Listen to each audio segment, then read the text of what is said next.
प्रिय मित्रों, हर इंसान में कुछ अच्छे गुण होते हैं तो कुछ बुरे गुण होते हैं। दशानन रावण में भी कुछ ऐसा ही था। दशानन रावण का सबसे बड़ा दुर्गुण उसका अहंकार था, जिसने उसका सर्वनाश कर दिया।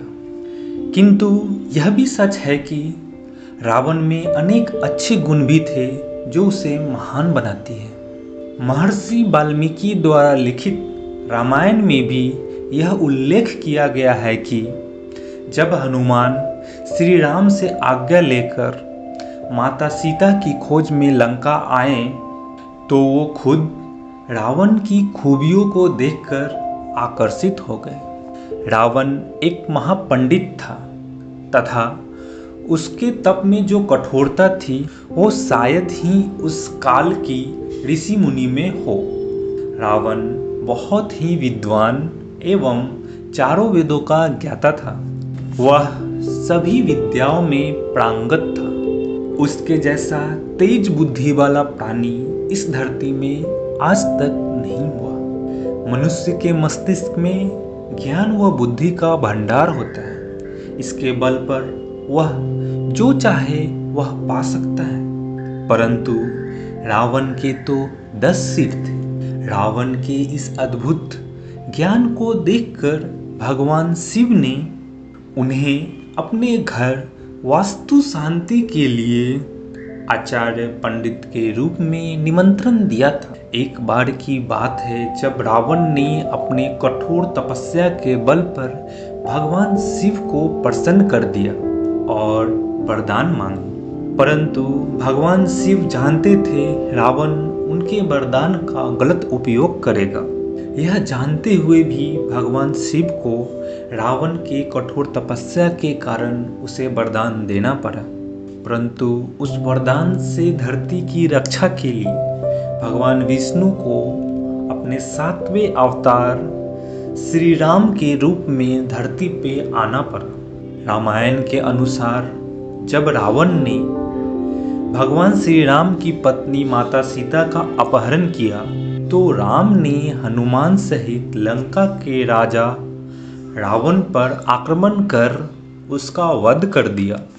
किंतु इसमें कोई शक नहीं कि अपने समय में रावण जैसा पंडित पूरे संसार में कोई नहीं था। राम भी संसार के इस नीति, राजनीति और शक्ति के महान पंडित की प्रतिभा से पूरी तरह अवगत थे। यही कारण है कि जब रावण मरणासन था तब भगवान श्री राम ने अपने छोटे भाई लक्ष्मण को रावण से सीख लेने को कहा। रावण ने लक्ष्मण को जो सीख दिए वह हर एक मनुष्य के जीवन में काम आ सकती है। तो चलिए जानते हैं रावण ने लक्ष्मण को कौन सी 3 शिक्षाएं दी। जब श्री राम की बात सुनकर लक्ष्मण मरणासन अवस्था में पड़े रावण के पास पहुंचे और उनके सिर के पास जाकर खड़े हो गए। तब रावण ने कुछ नहीं बोला।